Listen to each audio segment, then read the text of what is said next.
The name Kasi means one with speed, but speed was exactly what fate had denied him. He was 8 weeks old, fragile, and utterly alone at a sanctuary in Florida, too young to possess the essential social blueprints of his own kind. The world he knew was silence, not the boisterous energy of a cheetah coalition. Without the comfort of a sibling, Casey was adrift, a highly anxious, isolated predator whose future was uncertain. Cheetahs are not solitary sprinters. They are social creatures built on trust, and Kasi desperately needed an anchor. The staff watched, knowing that without intervention, the orphaned cub would simply fail to thrive. Now, let's enter their world. If you're already enjoying this story, a quick like and share makes all the difference. Let us know in the comments where you're listening from today. The place was Busch Gardens in Tampa, Florida, and the year was 2011. This was a sanctuary, a careful refuge, but it was also a place where the intricate mechanisms of nature had to be recreated, often by human design. The cub, Kasi, was a victim of circumstance, his mother unable to produce enough milk for him. The animal care team stepped in, providing round-the-clock bottle feedings and constant human contact. Yet as Kasi grew, the keepers observed something disturbing, a deep, underlying stress. A cheetah raised alone often grows up to be nervous, skittish, and unable to manage the inherent anxiety that comes with being an isolated predator. This vulnerability makes them unsuitable for public education or conservation programs. The team needed a surrogate, a calm and confident presence, to serve as Casey's emotional anchor. For decades, zoos and sanctuaries have used an unlikely tool in cheetah conservation, the domestic dog. But this was not a guaranteed success. It was a deeply personal experiment built on trust and careful timing. The dog needed to be just the right age, possess a naturally docile temperament, and, crucially, be completely unfazed by the presence of the world's fastest land mammal. The selection process was meticulous, culminating in a female yellow Labrador named Mtani, a Swahili name meaning companion. She was a few weeks older than Casey, a healthy, social puppy selected from a local rescue organization. The Labrador breed's reputation for being friendly and profoundly laid back made her the ideal candidate for the heavy responsibility of emotionally stabilizing a wildcat. Mtani was built for easygoing companionship and unconditional affection. Kasi was built for speed and solitude. The contrast was stark, yet the keepers hoped their differences might prove to be the foundation of a shared existence. Their meeting would be a gamble against 2 million years of evolutionary programming.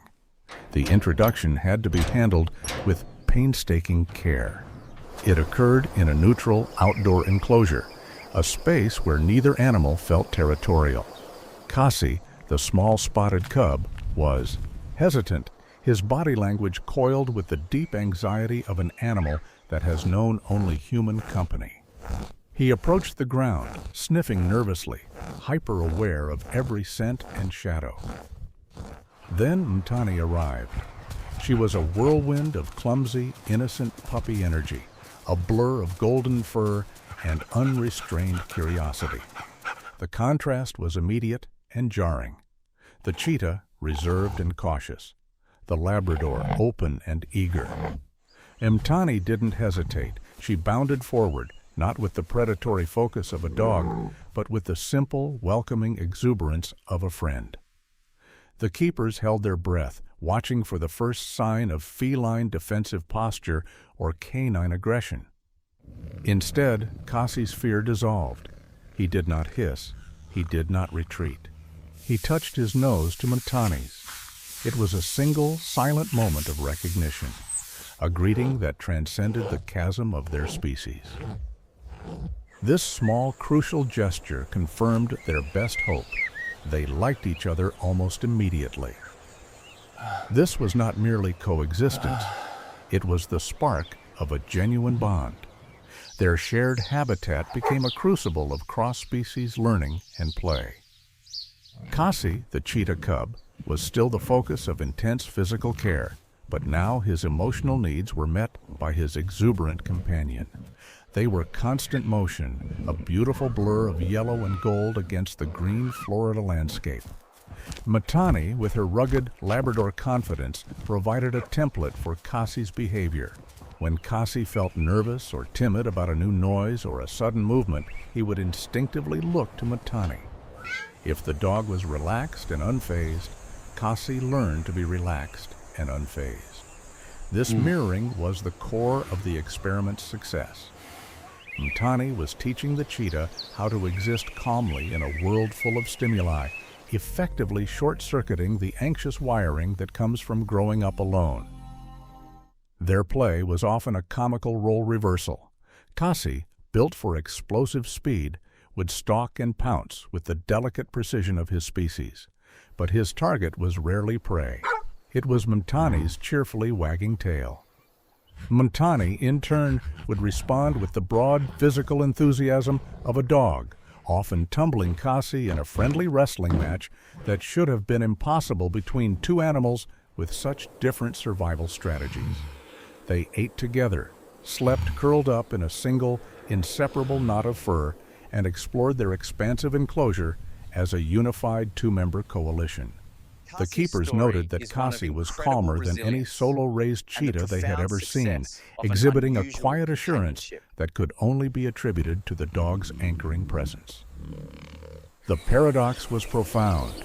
The domestic dog, a creature that had been bred for loyalty to humans, was now exhibiting that same fierce loyalty to a wildcat, teaching him the very social skills his own mother could not. This period was foundational, establishing a deep, nonverbal language between them.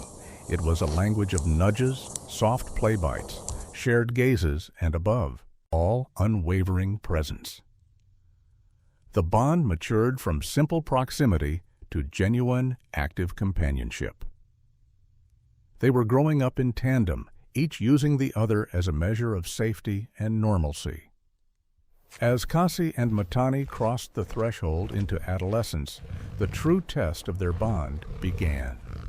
Kasi was no longer a gangly, vulnerable cub. He was a sleek, powerful subadult cheetah, his body now a finely tuned engine of muscle and tendon, fully capable of reaching lethal speed. Mtani, meanwhile, had settled into the role of a placid adult Labrador, her needs focused on comfortable routine and steadfast companionship.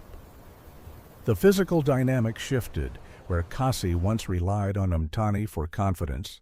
Now his sheer speed and strength made their play sessions potentially dangerous. The keepers had to be acutely aware of Kasi's natural, rapidly developing predatory instincts.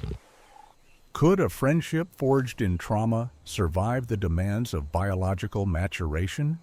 This was the proving ground for their entire relationship. The Busch Gardens team introduced new elements into Kasi's life that pulled at the threads of his loyalty to Mtani. They began introducing him to female cheetahs, a crucial step for conservation. For the first time, Kasi experienced the natural, instinctual draw of his own species. He was interested, drawn away from the familiar comfort of the dog by the powerful call of his genetic destiny. Mtani had to contend with being a secondary attachment, something she handled with her characteristic, almost superhuman patience.